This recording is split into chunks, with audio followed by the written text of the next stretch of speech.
And welcome back to this series. इस series में हम आय दृष्टि करंट अफेयर्स को एमसीक्यूज़ के माध्यम से कवर कर रहे थे, जिसका हमारा पार्ट 1 कंप्लीट हो चुका है। अगर अभी तक आपने उन वीडियोस को नहीं देखा है तो लिंक नीचे डिस्क्रिप्शन बॉक्स में दी गई है, आप जाएं और उन वीडियोस को देखें। दोस्तों, आज हमारा आय दृष्टि करंट अफेयर्स का पार्ट 2 स्टार्ट हो रहा है, जिसे हम एमसीक्यूज़ के माध्यम से कवर करेंगे। इन एमसीक्यूज़ को हम डिटेल वाइज भी देखेंगे, जिससे कि आपको एग्जाम में कोई भी प्रॉब्लम क्रिएट ना हो अगर आप संबंधित टॉपिक से कभी भी कोई क्वेश्चन आता है एग्जाम में। तो दोस्तों, आज का हमारा पहला क्वेश्चन क्या है कि प्रोजेक्ट नमन किसने प्रारंभ किया था। प्रोजेक्ट नमन किसने प्रारंभ किया था? ऑप्शन क्या दिया? भारतीय थल सेना, वायुसेना, जल सेना या भारतीय सुरक्षा बल, भारतीय सीमा सुरक्षा बल। अगर आपको नहीं भी पता है कि प्रोजेक्ट नमन क्या है क्या नहीं है, तो हम आपको डिटेल वाइज थोड़ा सा एक्सप्लेन कर देते हैं कि जिससे कि अगर एग्ज़ाम में कभी टकरा जाए तो आपसे गलत ना हो। तो होता क्या है प्रोजेक्ट नमन, अगर आपको पता हो कि जो भारतीय सैनिक होते हैं वो रिटायर हो जाते हैं। रिटायरमेंट के बाद उनकी स्थिति कभी कभी क्या हो जाती है, खस्ता हाल हो जाती है। आर्थिक स्थिति कहा जाए, किसी भी प्रकार की स्थिति कहा जाए, उनकी स्थिति इतनी अच्छी नहीं रहती कि वो अपना जीविकोपार्जन अच्छी तरीके से चला सके, ना ही अपना ना ही परिवार का, जिससे उन्हें कई सारी दिक्कतों का सामना करना पड़ता है। उन्हीं दिक्कतों को हटाने के लिए कहा जाए, उन्हीं दिक्कतों से मतलब कि उनकी जो समस्याएं हैं उनसे निदान दिलाने के लिए भारतीय थल सेना ने उन्हें सहायता और सहयोग प्रदान करने के लिए किन्हें, रक्षा पेंशन भोगी, भूतपूर्व सैनिक और उनके परिवारजन, किन्हें, जो भारतीय थल सेना के रक्षा पेंशन भोगी कौन है, जो रक्षा पेंशन भोगी हैं, रक्षा पेंशन भोगी, भूतपूर्व सैनिक और उनके परिवारजन, भूतपूर्व सैनिक, रक्षा पेंशन भोगी और उनके परिवारजनों को सहयोग एवं सेवाएं प्रदान करने के लिए भारतीय थल सेना ने प्रोजेक्ट नमन का क्या किया है, प्रारंभ किया है। अब उम्मीद करता हूं दोस्तों ये गलत नहीं होगा आपका कि प्रोजेक्ट नमन का प्रारंभ किसने किया। तो इसका सही उत्तर क्या है, भारतीय थल सेना ने प्रोजेक्ट नमन का प्रारंभ किया है, जिसका उद्देश्य क्या था कि जो उनके सैनिक हैं उनको सहायता एवं सेवाएं प्रदान करने के लिए, कौन से सैनिक, जो उनके रक्षा पेंशन भोगी हैं, भूतपूर्व सैनिक है एवं उनके परिवारजन हैं, उनको सहायता एवं सेवाएं प्रदान करने के लिए भारतीय थल सेना ने प्रोजेक्ट नमन प्रारंभ किया। दूसरा हमारा प्रश्न क्या है कि हाल ही में नेपाल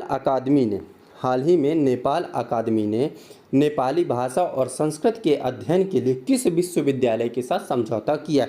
भारत का ऐसा कौन सा विश्वविद्यालय है जिसके साथ नेपाल अकादमी ने नेपाली भाषा और संस्कृत के अध्ययन के लिए समझौता किया है? तो आपके पास ऑप्शन है दिल्ली विश्वविद्यालय, नालंदा विश्वविद्यालय, इलाहाबाद विश्वविद्यालय और बनारस हिंदू विश्वविद्यालय।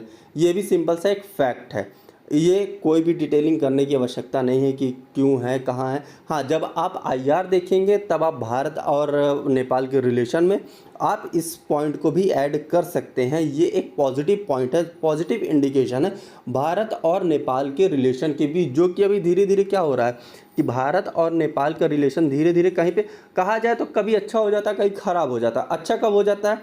जब नेपाल में अच्छी सरकार का मतलब क्या है, जब माओवादी सरकार नहीं होती है तब भारत और नेपाल के रिश्ते अच्छे हो जाते हैं। और जैसे ही माओवादी सरकार आती है, माओवादी सरकार मतलब पुष्प कमल दहल प्रचंड जैसे लोग आते हैं जो नेपाल में शासन करते हैं, प्रधानमंत्री बनते हैं नेपाल के, तब भारत के साथ इनका मतभेद उत्पन्न होता है। ऐसी बहुत सारी चीज़ें हैं जिनके कारण मतभेद उत्पन्न होता है, लेकिन फिर भी भारत का नेपाल और भारत का रिश्ता काफ़ी हद तक बहुत ही शानदार है, कभी कभार स्थितियों को छोड़ दिया जाए तो। लेकिन वो आईआर का टॉपिक है जिसमें हम डिटेल में नहीं जाएंगे। अगर आप चाहेंगे तो हम उसको डिटेल वाइज भी बता देंगे भारत और नेपाल के रिश्तों को लेकर। लेकिन इसका सही उत्तर क्या है कि नेपाल अकादमी ने बनारस हिंदू विश्वविद्यालय के साथ नेपाली भाषा और संस्कृत के अध्ययन के लिए समझौता किया। लेकिन अभी एक मोस्ट इम्पॉर्टेंट जो इनमें से अगर मुझे नज़र आ रहा है अगर एग्ज़ाम पॉइंट ऑफ व्यू से, वो है नालंदा विश्वविद्यालय। कौन सा है? नालंदा विश्वविद्यालय मेरी नज़र में वो मोस्ट इम्पॉर्टेंट है। क्यों? क्योंकि नालंदा विश्वविद्यालय के परिसर का उद्घाटन किया गया है प्रधानमंत्री नरेंद्र मोदी द्वारा। आपको पता होना चाहिए कि हाल ही में प्रधानमंत्री नरेंद्र मोदी द्वारा नालंदा विश्वविद्यालय का उद्घाटन किया गया, और यह नालंदा विश्वविद्यालय ऐतिहासिक पृष्ठभूमि से बहुत ही इम्पॉर्टेंट है, बहुत ज़्यादा इम्पॉर्टेंट। और मुझे इस बात का पूरा भरोसा है कि नालंदा विश्वविद्यालय से किसी न किसी एग्ज़ाम में क्वेश्चन अवश्य पूछा जाएगा। अगर हम नालंदा विश्वविद्यालय की ऐतिहासिक पृष्ठभूमि की बात करते हैं तो अगर हम थोड़ा सा इतिहास के बारे में जानते हैं किसके, नालंदा विश्वविद्यालय। क्यों? अगर इम्पोर्टेंट नहीं होता तो मैं इसमें आपको टाइम देता भी नहीं, लेकिन मेरे लिए बहुत इंपॉर्टेंट है। होता क्या है, जब गुप्त वंश का शासन था, क्या था, जब गुप्त वंश का शासन चल रहा था, गुप्त वंश का क्या था, शासन था, और गुप्त सम्राट कुमार गुप्त ने क्या था, गुप्त सम्राट कुमार गुप्त ने नालंदा विश्वविद्यालय की क्या की थी, स्थापना की थी। नालंदा विश्वविद्यालय की कुमार गुप्त द्वारा स्थापना की थी। कब की गई थी, लगभग 5वीं सदी में, लगभग 5वीं सदी के आसपास कुमार गुप्त जी से कुमार गुप्त ने 5वीं शताब्दी के मतलब कि आसपास क्या हुआ था, आधुनिक बिहार में नालंदा विश्वविद्यालय की स्थापना की थी, जो लगभग 600 वर्षों तक था। क्या था, 600 वर्षों तक फला फूला रहा है। याद रखना है आपको, कब स्थापना की है, 5वीं शताब्दी में। किसने की है, कुमार गुप्त, गुप्त वंश का एक शासक है, उसने स्थापना की। कब तक था, तो ये 12वीं शताब्दी, 12वीं कहा जाए शताब्दी तक, अर्थात लगभग 600 वर्षों तक ये रहा है। लेकिन अगर बात की जाए कि नालंदा विश्वविद्यालय सर्वाधिक लोकप्रिय कब हुआ, अर्थात नालंदा विश्वविद्यालय की लोकप्रियता कब बढ़ी, तो वो जो बढ़ी थी वो थी पाल और हर्षवर्धन राजाओं के काल में। हर्षवर्धन और पाल राजाओं के काल में इसकी लोकप्रियता बढ़ी थी। और यहाँ तक कि आप इस बात से अंदाज़ा लगा सकते हैं कि इनके काल में बहुत सारे चीनी यात्री जो आए थे वो नालंदा विश्वविद्यालय में शिक्षा भी प्राप्त की थी, जिनमें से एक कौन था, हुएनसांग। आपने हुएनसांग का नाम मतलब कि कई बार एग्जाम में हुएनसांग से क्वेश्चन आया है कि हुएनसांग किसके शासनकाल में भारत आया था, तो आपको याद रखना है कि हर्षवर्धन के शासनकाल में हुएनसांग कहाँ आया था, भारत आया था, जो कि क्या था, एक चीनी बौद्ध भिक्षु था, चीनी बौद्ध भिक्षु था, और वह नालंदा विश्वविद्यालय में आया था, शिक्षा दीक्षा प्राप्त की थी। और जब वह चीन वापस जा रहा था तब वह बहुत सारे शास्त्रों को अपने साथ लेकर गया था, और वहाँ पर चीनी में मतलब कि चीनी भाषा में उनका क्या कराया था, अनुवाद भी कराया था। इसके साथ साथ बहुत सारे अन्य, जैसे कि इत्सिंग, आपने नाम सुना होगा, इत्सिंग ने भी मतलब कि 670 ईस्वी के आसपास बात की जाए, कब, 670, कितना, 670 ईस्वी के आसपास इत्सिंग ने भी नालंदा विश्वविद्यालय का दौरा किया था। इसके अलावा होता क्या है, अगर हम देखते हैं तो नागार्जुन, आर्यभट्ट और धर्मकीर्ति, कौन, नागार्जुन, आर्यभट्ट और धर्मकीर्ति का भी संबंध किससे था, नालंदा विश्वविद्यालय से था। आपको याद रखना है, धर्मकीर्ति, नागार्जुन और आर्यभट्ट जैसे महान आचार्यों का भी संबंध इस प्राचीन मतलब कि नालंदा विश्वविद्यालय से था। इसका अगर बात की जाए विध्वंस कब हुआ, ये नष्ट कैसे हुआ, तो एक बख्तियार खिलजी नामक एक सेनापति था। बख्तियार खिलजी नामक एक सेनापति, किसका सेनापति था, ये तुर्की शासक कुतुबुद्दीन ऐबक का एक सेनापति था, जिसका नाम था बख्तियार खिलजी। क्या नाम था, बख्तियार खिलजी। उसने नालंदा विश्वविद्यालय को नष्ट कर दिया था। क्या कर दिया था, नालंदा विश्वविद्यालय को पूरी तरीके से नष्ट कर दिया। उसने नष्ट क्यों किया था कि उसका एक मतलब कई सारे विचारक हैं जिनमें कई सारी मतलब कि अपने अपने विचार प्रस्तुत किए, जिनमें से एक विचार क्या था कि जो बख्तियार खिलजी था उसके नज़र में यह था कि जो ये बौद्ध मतलब कि जो नालंदा विश्वविद्यालय है उसके अंदर जो शास्त्र रखे हुए हैं वह टक्कर दे रहे हैं इस्लाम धर्म को, अर्थात इस्लाम धर्म से ज़्यादा श्रेष्ठ ये दिखाई दे रहे हैं। और दूसरे लोग क्या कहते हैं कि यहाँ में जो जितने भी शास्त्र रखे हुए थे उनमें इस्लाम की कुरान थी नहीं, जिससे वो नाराज़ हो कि यहाँ पे आग लगा दिया गया। सोचिए, आग 3 महीने तक लगातार जलती रही, इतनी बड़ी लाइब्रेरी थी यहाँ पे नालंदा विश्वविद्यालय में, उसको उसने नष्ट कर दिया है। और जिसका मतलब कहा जाए नष्ट कर दिया है, और फिर अब क्या हुआ है कि अब फिर से भारत सरकार और बिहार सरकार ने आपस में मिलकर नालंदा विश्वविद्यालय परिसर का क्या किया, पुनर्निर्माण किया। लेकिन वो पुनर्निर्माण उस परिसर से लगभग 12 किलोमीटर दूर एक बड़ी सी जगह ली गई, जहाँ पे फिर से नालंदा विश्वविद्यालय का उद्घाटन किया गया है, मतलब कि निर्माण किया गया है, जिसके परिसर का उद्घाटन किसने किया है, नरेंद्र मोदी ने किया है, प्रधानमंत्री नरेंद्र मोदी ने किया। इसलिए ये बहुत ज़्यादा इंपॉर्टेंट हो जाता है नालंदा विश्वविद्यालय। आप देख सकते हैं पूरी डिटेल कि नालंदा विश्वविद्यालय का प्रधानमंत्री नरेंद्र मोदी द्वारा औपचारिक उद्घाटन किया गया है, ठीक है ना। राजगीर नामक स्थान पे स्थित है, जो कि 455 एकड़ में विस्तृत है। स्थल में क्या था, ये क्या है कि यह स्थल प्राचीन नालंदा बौद्ध मठ से 12 किलोमीटर दूर, कितना है, 12 किलोमीटर दूर पर स्थित है। अगर इसके ऐतिहासिक पृष्ठभूमि की बात की जाए तो हमने आपको बताया कि कुमार गुप्त ने 5वीं शताब्दी के आरंभ में आधुनिक बिहार में 427 ईस्वी में नालंदा विश्वविद्यालय की स्थापना की थी, जो कि 12वीं शताब्दी तक 600 वर्षों तक चलता रहा। लगभग 600 वर्षों तक यह चलता रहा। यह हर्षवर्धन और पाल राजाओं के काल में सर्वाधिक लोकप्रिय हुआ। हमने आपको एग्जाम्पल भी दिया है कि यहाँ पे चीन, मंगोलिया जैसे वहाँ के देशों से भी चीनी बौद्ध भिक्षु मतलब कि बौद्ध भिक्षु भारत आया करते थे और भारत में शिक्षा दीक्षा प्राप्त करते थे, जिसमें से हमने वेनशांग और इत्सिंग का भी उदाहरण दिया है। दोस्तों इसलिए इसका मतलब कहा जाए तो हाँ, इसका राइट आंसर क्या हो तो आप बनारस हिंदू विश्वविद्यालय के साथ नेपाल अकादमी ने नेपाली भाषा और संस्कृत के अध्ययन के लिए क्या किया है, समझौता किया। एक्स्ट्रा पॉइंट में हमने नालंदा विश्वविद्यालय को बता दिया, जो कि मेरी नज़र में बहुत ज़्यादा इंपॉर्टेंट है। अगला सवाल हमारा क्या कह रहा है अगला आप पूरा डिटेल देख सकते हैं, पूरा डिटेल हमने दिया हुआ है। अगर आप टॉपिक का PDF चाहते हो तो आप हमारे टेलीग्राम ग्रुप के साथ जुड़ सकते हैं। पूरी डिटेल हमने एक एक चीज़ की डिटेल दी हुई है इसमें। जहाँ पर डिटेल की ज़रूरत होगी वहाँ पे हम डिटेल देंगे, जहाँ पे फैक्ट की ज़रूरत होगी वहाँ पे सिर्फ हम आपको फैक्ट बताएंगे। अगला क्या है, जोखिम आपदा प्रबंधन के लिए, जोखिम आपदा प्रबंधन के लिए बीमा समाधान को कार्यान्वित करने वाला देश का पहला राज्य कौन सा है? देश का पहला राज्य कौन सा है जो जोखिम आपदा प्रबंधन के लिए बीमा समाधान को कार्यान्वित किया है? अब ऑप्शन क्या दे रहा है, अरुणाचल प्रदेश, मणिपुर, सिक्किम और नागालैंड। इसका राइट आंसर क्या है, नागालैंड। अब थोड़ा सा हम देख लेते हैं होता क्या है कि एक होता है पैरामीट्रिक बीमा। क्या होता है? एक पैरामीट्रिक बीमा। पैरामीट्रिक बीमा उसमें क्या होता है कि जितने भी पैरामीट्रिक बीमा के तहत जितना भी विशिष्ट घटनाएं घटित होती हैं, जितनी भी विशिष्ट घटनाएं घटित होती हैं उन पर बीमा दिया जाता है, ना कि वास्तविक घटना पे, वास्तविक नुकसान पे इसमें बीमा नहीं दिया जाता है। विशिष्ट घटना घटित होने पर ही इसमें क्या दिया जाता है, बीमा दिया जाता है। अब विशिष्ट घटना मतलब कि जैसे अगर भूकंप आ गया, चक्रवात आ गया, अगर मान लीजिए भूकंप आ जाता है, चक्रवात आ जाता है और कहा जाए बाढ़ आ जाती है, इनसे जो नुकसान होगा उसके लिए यह बीमा कार्यान्वित होगा और वास्तविक नुकसान के लिए नहीं होगा। और इसका भुगतान कब किया जाएगा? इसका भुगतान तब किया जाएगा जब पूर्व निर्धारित सीमा, अर्थात इसकी कुछ सीमा निर्धारित की जाएगी कि इस सीमा तक इसका इफेक्ट होगा तो बीमा दिया जाएगा, अन्यथा नहीं दिया जाएगा। तो पूर्व निर्धारित सीमा जैसे भूकंप की तीव्रता हो गई, ठीक है ना, हवा की गति हो गई, पानी का बहाव हो गया, पानी की गहराई हो गई, ठीक है ना, जितना पूर्व निर्धारित है उतने या उससे अधिक होने पर यह बीमा कार्यान्वित होगा, ठीक है ना, उसके अलावा नहीं होगा।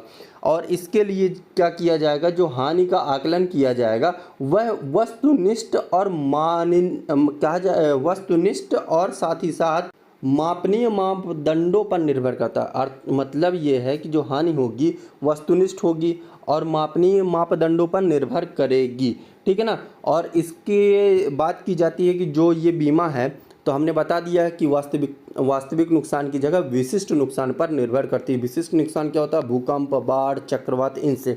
तो ये जो पैरामीट्रिक बीमा है इसको लागू करने वाला देश का पहला राज्य कौन है? तो पैरामीट्रिक बीमा को लागू करने वाला या कि जोखिम आपदा प्रबंधन के लिए जो बीमा किया गया उसको लागू करने वाला देश का पहला राज्य कौन है? तो वो है नागालैंड। हमने यहाँ पे आपको पूरी डिटेल दे दी है कि पैरामीट्रिक एक प्रकार का बीमा है जो कि वास्तविक नुकसान को कवर करने के बजाय किसी विशिष्ट घटना जैसे भूकंप, बाढ़, चक्रवात घटित होने पर यह भुगतान उपलब्ध कराता है। क्या है? तभी यह भुगतान उपलब्ध कराता है। और क्या है? यह पूर्व निर्धारित सीमा जैसे भूकंप की तीव्रता, हवा की गति, पानी की गहराई, जब ये सब होता है या उससे अधिक होता है तब इसका भुगतान शुरू किया जाता है, अन्यथा नहीं किया जाता है।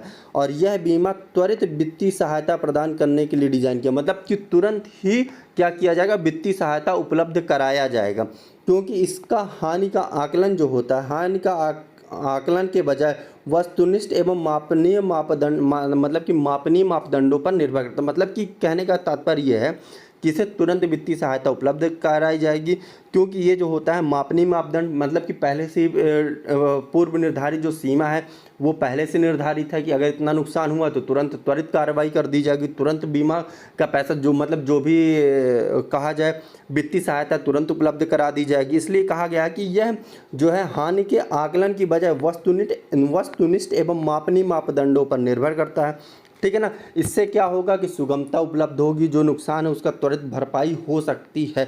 इसीलिए इसका उत्तर क्या है कि इसका उत्तर राइट आंसर क्या है, नागालैंड।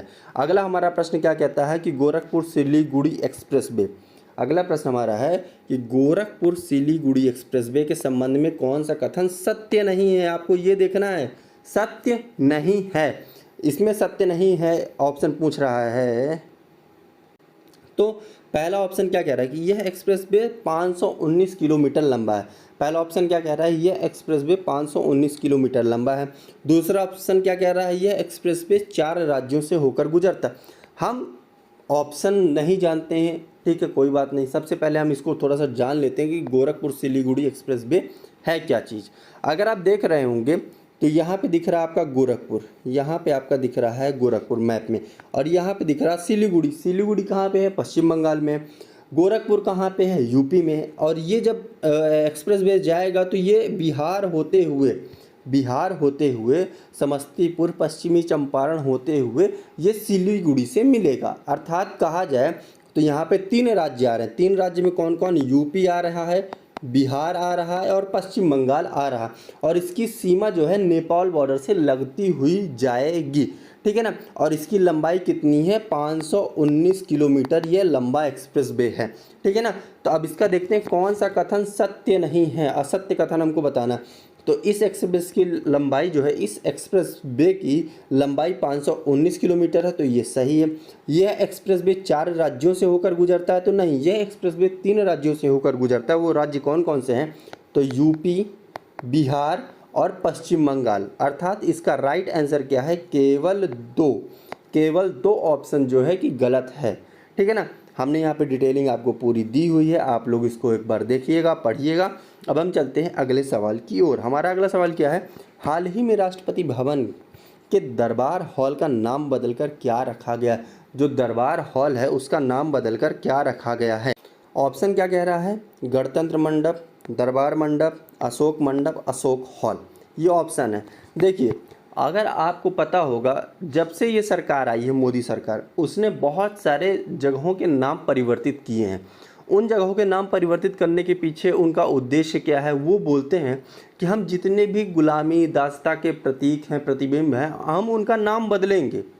हम उनका नाम बदलकर नए नए नाम रखेंगे। मतलब कि जो हमारे ओरिजिनल नाम है, जो गुलामी और दास्ता को नहीं दिखाते हैं, हम उनको दिखाएंगे। उसी क्रम में उन्होंने किया है कि राष्ट्रपति भवन का जो दरबार हॉल है उसका भी नाम बदल दिया। अब दरबार हॉल का नाम बदलने का मोटो क्या है, देखिए, दरबार हॉल में क्या होता था, दरबार लगता था। दरबार हॉल में क्या होता, दरबार लगता था। दरबार किसका लगेगा भाई, भारतीय राजा और ब्रिटिश गवर्नर, वायसराय, ब्रिटिश अधिकारियों के मध्य दरबार लगता, जिसमें ब्रिटिश अधिकारी अपनी श्रेष्ठता दिखाते हैं कि हम श्रेष्ठ हैं और बाकी सब आप लोग हमारी बातें सुनिए। उसको उन्होंने क्या कह दिया था, दरबार हॉल के रूप में बताया था। अर्थात एक प्रकार से कहा जाए, ये दरबार हॉल भी एक प्रकार से गुलामी का प्रतीक था, जिसके कारण से उन्होंने इसका नाम बदला। आपको पता है कि मैंने पिछले पार्ट में आपको बताया है कि एक जगह है जिसका आप नाम कमेंट बॉक्स में बताएंगे, कि एक जगह है जिसका नाम बदल के उन्होंने श्री विजयपुरम कर दिया है। क्या कर दिया, श्री विजयपुरम। वो किसका नाम बदल के उन्होंने श्री विजयपुरम किया है, वो आपको कमेंट बॉक्स में नीचे बताना है। क्यों, क्योंकि वो भी एक प्रकार से दास्ता और गुलामी का प्रतीक था। इसी प्रकार से दरबार हॉल का भी नाम बदला गया। क्यों, क्योंकि वह भी दास्ता और गुलामी का प्रतीक था, जिसका नाम बदल के उन्होंने क्या कर दिया है, गणतंत्र मंडप। क्या कर दिया है, गणतंत्र मंडप। क्यों, क्योंकि भारत क्या है, एक गणतांत्रिक देश है। गणतांत्रिक देश, यहाँ पे सबको समान व्यवहार, समान प्रतिनिधित्व मिलता है, ठीक है ना। इसीलिए उन्होंने कहा कि आज के बाद राष्ट्रपति भवन जो है उसका दरबार हॉल का नाम क्या कर दिया जाएगा, गणतंत्र मंडप किया जाएगा। और जो अशोक हॉल है उसका नाम अशोक मंडप कर दिया जाएगा। अब हम डिटेल देखते हैं कि औपनिवेशिक निशानों को कम करने, जो औपनिवेशिक शासनकाल के प्रतिबिंब हैं उनको कम करने के लिए राष्ट्रपति भवन के 2 प्रमुख हॉल, ठीक है ना, उनका नाम बदला गया। कौन कौन से, दरबार हॉल और अशोक हॉल। दरबार हॉल और अशोक हॉल का नाम बदला गया।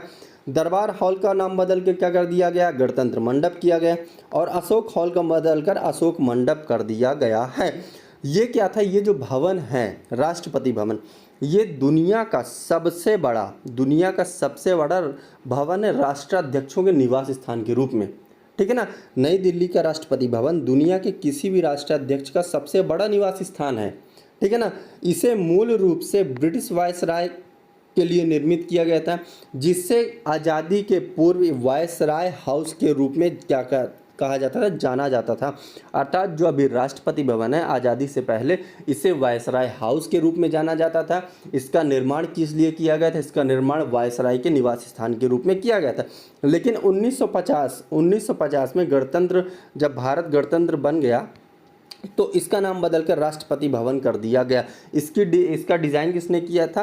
तो इसका डिज़ाइन आपने बहुत नाम सुना होगा, लुटियंस जोन।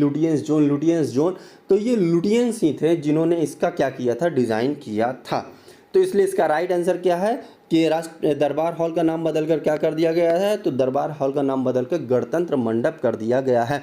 अब हमारा अगला प्रश्न क्या कहता है कि सिनकुन ला सुरंग परियोजना क्या है? सिंकुनला सुरंग परियोजना का निर्माण कार्य शुभारंभ कहाँ पर किया गया? ठीक है ना, जम्मू कश्मीर, लद्दाख, सिक्किम या उत्तराखंड? तो इसका राइट आंसर क्या है? लद्दाख। हमने आपको पिछले पार्ट में भी बताया था, जब हमने आपको बताया था कि लद्दाख में अभी 4 जिलों का निर्माण किया गया है। 4 जिले में कौन कौन से हैं उसके नाम आपको कमेंट बॉक्स में बताने।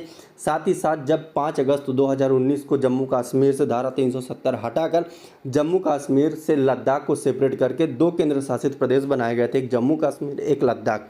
तो लद्दाख में शुरुआत में ही 2 जिलों का निर्माण कराया गया था। वो 2 जिले कौन थे और हाल ही में कौन से 4 जिलों का फिर से निर्माण कराया गया, उसका भी आपको कमेंट बॉक्स में नाम बताना है। तो हमने ये आपको पूरा डिटेल के साथ बताया था पिछले पार्ट में, आप देख लीजिएगा। डिटेल ये हमने पूरी लिखी हुई है, एक बार आप डिटेल ज़रूर से देख लीजिएगा। ठीक है ना। अब हम चलते हैं अपने अगले टॉपिक की ओर। हमारा अगला प्रश्न क्या है कि 18वीं लोकसभा में प्रोटेम स्पीकर किसे बनाया गया था? प्रोटेम स्पीकर किसे बनाया गया था? तो ओम बिरला, भर्तृहरि मेहता, वीरेंद्र कुमार या के सुरेश? तो ओम बिरला 17वीं और 18वीं लोकसभा के क्या हैं? अध्यक्ष हैं। ठीक है ना। वीरेंद्र कुमार क्या थे? 17वीं लोकसभा के प्रोटेम स्पीकर थे। 18वीं लोकसभा के प्रोटेम स्पीकर नहीं थे, ये 17वीं लोकसभा के प्रोटेम स्पीकर थे वीरेंद्र कुमार। के सुरेश जो अभी हैं, 18वीं लोकसभा हुई है उसमें वो जो अभी प्रोटेम स्पीकर का चुनाव लड़े थे, मतलब कहा जाए विपक्ष की ओर से प्रोटेम स्पीकर के निर्वाचन के लिए ये के सुरेश चेहरा थे। और प्रोटेम स्पीकर कौन बने थे 18वीं लोकसभा में? तो भर्तृहरि मेहताब। कौन? भर्तृहरि मेहताब ही वो शख्स थे जो 18वीं लोकसभा में प्रोटेम स्पीकर बनाए गए थे। तो होता क्या है कि प्रोटेम स्पीकर की नियुक्ति कौन करते हैं? तो प्रोटेम स्पीकर की नियुक्ति राष्ट्रपति द्वारा की जाती है। किसके द्वारा की जाती है? राष्ट्रपति द्वारा की जाती है। किस अनुच्छेद के तहत? तो अनुच्छेद 95(1) के तहत राष्ट्रपति द्वारा प्रोटेम स्पीकर की नियुक्ति की जाती है, जो कि अध्यक्ष के चुनाव तक अध्यक्ष के कार्यों का निर्वहन करते हैं। प्रोटेम स्पीकर का काम क्या होता है? जब तक अध्यक्ष का चुनाव नहीं हो जाता है तब तक वह अध्यक्ष के कर्तव्यों का क्या करते हैं? निर्वहन करते हैं। किस अनुच्छेद के तहत? अनुच्छेद 95(1) के तहत। कौन निर्वाचन मतलब कि कौन इनकी नियुक्ति करता है? तो राष्ट्रपति करता है। और ये जितना भी पोर्शन है ना, मोस्ट इम्पॉर्टेंट है, ये एग्ज़ाम में आता ही आता है। अगर आपने ध्यान नहीं दिया तो आपसे 100% गलती होने के चांसेस हैं। प्रोटेम का मतलब क्या होता है? प्रोटेम का मतलब होता है, ये एक लैटिन वाक्य है जिसका अर्थ होता है कुछ समय के लिए। क्या मतलब होता है? कुछ समय के लिए। प्रोटेम स्पीकर की नियुक्ति ही कुछ समय के लिए होती। कुछ समय कैसे? जब तक अध्यक्ष का चुनाव नहीं होता तब तक अध्यक्ष के कार्यों का निर्वहन करना। जैसे ही अध्यक्ष को चुनाव हो जाएगा वैसे प्रोटेम स्पीकर का कार्य खत्म हो जाएगा। इसीलिए इसका क्या काम होता है? कुछ समय के लिए इसका काम होता है। इसीलिए प्रोटेम क्या है? लैटिन वर्ड वाक्यांश होता है, वर्ड होता है जिसका अर्थ क्या होता है? कुछ समय के लिए। प्रोटेम स्पीकर का काम क्या होता है? तो सबसे पहले क्या करता है? वह निर्वाचित सदन के बैठक की अध्यक्षता के लिए नियुक्त किया जाता है। सबसे वरिष्ठ सदस्य होता है, इसका काम क्या होता है? अध्यक्ष के चुनाव। ठीक है ना। और प्रोटेम का पद मतलब कहा जाए जब सदन द्वारा नए अध्यक्ष का चुनाव कर लिया जाता है तो प्रोटेम स्पीकर का पद क्या हो जाता है? समाप्त हो जाता है। ठीक है ना। और ये क्या करता है? लोकसभा की पहली बैठक की अध्यक्षता करता है। नवनिर्वाचित सांसद सदस्यों को शपथ दिलाने का भी काम करता है। इसके साथ साथ अध्यक्ष एवं उपाध्यक्ष के लिए मतदान कराना और फ्लोर टेस्ट का संचालन करना। ठीक है। अब आपको याद रखना है कि जो प्रोटेम स्पीकर का काम होता है, प्रोटेम स्पीकर का क्या काम होता है कि वह जो लोकसभा की पहली बैठक होगी उसकी अध्यक्षता करेगा। ठीक है ना। लोकसभा के सदस्यों का क्या करेगा? वो शपथ दिलाएगा। अध्यक्ष उपाध्यक्षों के चुनाव का संचालन करेगा, ठीक है ना, फ्लोर टेस्ट का संचालन करेगा। इसके अलावा जैसे ही अध्यक्ष का चुनाव हो जाता है, निर्वाचन हो जाता है, वैसे ही क्या हो जाता है, चुनाव कर लिया, जैसे ही अध्यक्ष का चुनाव कर लिया जाता है, प्रोटेम स्पीकर का पद क्या हो जाता है, पूरी तरीके से समाप्त हो जाता है। इसी के साथ हमारा राइट आंसर क्या था, इसका राइट आंसर है कि भर्तृहरि मेहताब 18वीं लोकसभा के प्रोटेम स्पीकर थे। अब अगला प्रश्न हमारा क्या कहता है कि भारत की पहली पानी के नीचे चलने वाली मेट्रो रेल सेवा, भारत की पहली पानी के नीचे चलने वाली मेट्रो रेल सेवा का उद्घाटन कहाँ पर किया गया? तो इसका राइट आंसर क्या है, पश्चिम बंगाल के कोलकाता में इस पानी के नीचे चलने वाली मेट्रो रेल सेवा का क्या किया गया था, शुभारंभ किया गया था। अब वो भी हुगली नदी के नीचे सुरंग बनाकर इसका क्या किया गया था, श्री गणेश किया गया था। ये लिखा हुआ है कि भारत में पानी के अंदर चलने वाली पहली मेट्रो रेल परियोजना जो थी, ट्रेन थी, उसे कलकत्ता में शुभारंभ किया गया था। कलकत्ता में हुगली नदी के नीचे क्या सुरंग बनाकर इसको गुजारा गया है। ये कहाँ से कहाँ, तो हावड़ा मैदान, कहाँ से, हावड़ा मैदान से लेके एक्सप्लेंड स्टेशन को जोड़ती है। ये जो मेट्रो परियोजना है जो पानी के नीचे चल रही है, वो हावड़ा मैदान से लेकर एक्सप्लेंड स्टेशन को आपस में जोड़ती है। मेट्रो लाइन में कुल कितनी है, 12 स्टेशन आते हैं। ये क्या है कि 520 मीटर की दूरी 45 सेकंड में क्या है, कर लेती है। तो इसका राइट आंसर क्या है, इसका राइट आंसर पश्चिम बंगाल है। पश्चिम बंगाल में वो भी कहाँ, तो पश्चिम बंगाल के कलकत्ता में इससे क्या किया गया था, उद्घाटन, मतलब कि इस परियोजना का निर्माण किया गया है। अब है हमारा अगला प्रश्न क्या है, 75वें गणतंत्र दिवस समारोह के मुख्य अतिथि कौन हैं? हरणी अमर सूर्या, इमैनुएल मैक्रो, फ्रेडरिक दसम, बोनार्ड एरेवोलो, ठीक है ना। तो इसका राइट आंसर क्या है कि फ्रांस के राष्ट्रपति इमैनुएल मैक्रो जो थे वो 75वें गणतंत्र दिवस के मुख्य अतिथि थे। अगर ये मुख्य अतिथि होंगे तो इनके देश की सेना भी क्या होगी, भारतीय गणतंत्र दिवस परेड में क्या होगी, शामिल होगी। अब देख लेते हैं थोड़ा सा कि गणतंत्र दिवस का जो थीम था, गणतंत्र दिवस का थीम था विकसित भारत। क्या था, विकसित भारत और भारत लोकतंत्र की मातृका। क्या है इसका थीम, क्या था, विकसित भारत और भारत लोकतंत्र की मातृका, ठीक है ना। अगर हम बात करते हैं कि गणतंत्र दिवस परेड में कई सारी झांकियाँ निकलती हैं, क्या होती हैं, झांकियाँ निकलती हैं। तो उन झांकियों में जो सर्वश्रेष्ठ झांकी थी वो उड़ीसा राज्य की झांकी थी, जो कि किस थीम पर आधारित थी, वो थी विकसित भारत में महिला सशक्तिकरण। विकसित भारत में महिला सशक्तिकरण थीम पर आधारित उड़ीसा राज्य की झांकी को सर्वश्रेष्ठ झांकी का पुरस्कार प्रदान किया गया था। ये हमने बता दिया कि गणतंत्र दिवस परेड में फ्रांस की सैनिक टुकड़ी ने भाग लिया था। इसके अलावा पहली बार ऐसा काम हुआ है कि तीनों सेनाओं की महिला टुकड़ी ने परेड में भाग लिया। इससे पहले महिला सेना की टुकड़ी भाग ली, लेकिन तीनों सेनाओं की नहीं, तो तीनों सेनाओं की महिला टुकड़ी ने पहली बार परेड में भाग लिया है। इसके अलावा जो परेड का शुभारंभ होता है वो महिलाओं की परेड के द्वारा ही किया गया। महिलाओं के द्वारा संगीत वाद्यायन के द्वारा ही क्या किया, गणतंत्र दिवस परेड का शुभारंभ किया गया है। इसके बाद हमारा अगला प्रश्न क्या आता है कि विश्व का पहला ओमकार मंदिर कहाँ पर निर्मित किया गया है? ओमकार मंदिर कहाँ पर, ओम आकार का मंदिर, माफ़ कीजिएगा, विश्व का पहला ओम आकार का मंदिर है, ओमकार नहीं, ओम आकार का मंदिर कहाँ पर निर्मित किया गया है? मेरी नज़र में ये इंपॉर्टेंट क्वेश्चन है, ठीक है। तो राजस्थान, उत्तर प्रदेश, आंध्र प्रदेश और कर्नाटक। इसका राइट आंसर है कि राजस्थान के पाली जिला, राजस्थान के पाली में ओम आकार के मंदिर का क्या किया गया है, निर्माण किया गया। आप ये देख रहे होंगे कि ये ओम आकार का मंदिर है, ओम के आकार का मंदिर है, ठीक है ना।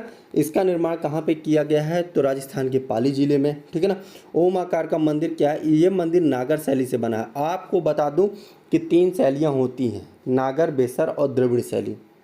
मंदिर शैली को लेके मैं एक वीडियो आऊँगा जिसमें आपको डिटेल से पूरी शैली के बारे में आपको बताऊँगा, जिससे आपको सारी बातें क्लियर हो जाएंगी, ठीक है ना। तो नागर शैली में बना हुआ है। आधारशिला 1995 में रखी गई थी। कब रखी गई थी, माफ़ी चाहता हूँ दोस्तों, वीडियो पॉज हो गई थी, पता भी नहीं चला मुझे, तो ठीक है ना। तो ये जो ओम आकार का मंदिर राजस्थान के पाली ज़िले में है, ठीक है ना। किस शैली से बना है, तो नागर शैली से बना हुआ है। नागर शैली, द्रविड़ शैली और बेसर शैली, मैं मंदिर की जितनी भी शैलियाँ हैं उनसे संबंधित मैं एक सेपरेट वीडियो लाऊंगा जिसमें आपको डिटेल से मंदिर शैली के बारे में बताऊंगा। मंदिर का आधारशिला कब रखा गया है, तो 1995 में रखा गया। कितने एकड़ में बना है, 270 एकड़ में बना है। इस मंदिर में भगवान शिव की 1008 मूर्तियां हैं, जिसमें 12 ज्योतिर्लिंग भी शामिल। अर्थात जब आप इस मंदिर में जाएंगे तो आपको भगवान शिव की जो 12 ज्योतिर्लिंग है उनके भी दर्शन हो जाएंगे। इस प्रश्न में मतलब कहा जाए तो इसका राइट आंसर क्या है? ओम आकार का मंदिर कहाँ बना है? राजस्थान। राजस्थान के कौन से जिले में? पाली जिले में। किस शैली से बना हुआ है? तो नागर शैली से बना हुआ है। हमारा अगला प्रश्न जो है कि जुलाई 2024 में भारत के किस शहर को विश्व शिल्प शहर वर्ल्ड क्राफ्ट सिटी का दर्जा दिया गया? हमारा प्रश्न क्या कह रहा है कि जुलाई 2024 में भारत के किस शहर को विश्व शिल्प शहर अर्थात वर्ल्ड क्राफ्ट सिटी का दर्जा दिया गया? मामल्लपुरम, जयपुर, श्रीनगर, मैसूर। ये चारों ही क्या हैं दोस्तों? ये चारों ही विश्व शिल्प शहर घोषित हैं। वर्ल्ड क्राफ्ट सिटी के रूप में इन्हें घोषित किया गया है। लेकिन 2024 जुलाई में किसे घोषित किया गया है? तो श्रीनगर को जुलाई 2024 में विश्व शिल्प शहर वर्ल्ड क्राफ्ट सिटी के रूप में इसे घोषित किया गया है। यह घोषित कौन करता है? तो सिंपल सी चीज़ है कि वर्ल्ड क्राफ्ट काउंसिल ही करेगा। विश्व शिल्प परिषद ही क्या करेगा? विश्व शिल्प शहर को घोषित करेगा, मान्यता प्राप्त करेगा।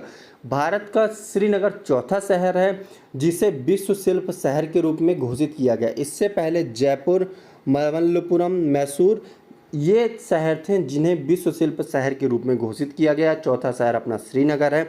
अगर हम बात करते हैं कि विश्व शिल्प शहर की स्थापना मतलब कि वर्ल्ड क्राफ्ट काउंसिल की स्थापना कब की गई थी? तो 1964 में की गई थी, जिसमें भारत की कमला देवी चट्टोपाध्याय भी संस्थापक सदस्य के रूप में शामिल थी। उम्मीद करता हूं दोस्तों आपको वीडियो पसंद आई होगी। अगर आपको वीडियो अच्छी लगे तो लाइक करें, सब्सक्राइब करें, कमेंट करें और शेयर करें। और दोस्तों मैं आपसे ये भी कहना चाहता हूँ, मैं कोशिश करूँगा कि वीडियो में जल्द से जल्द लाऊँ, या तो पर डे लाऊँ या फिर एक दिन छोड़ के मैं वीडियो हर हाल में अपलोड करता रहूँ। धन्यवाद दोस्तों।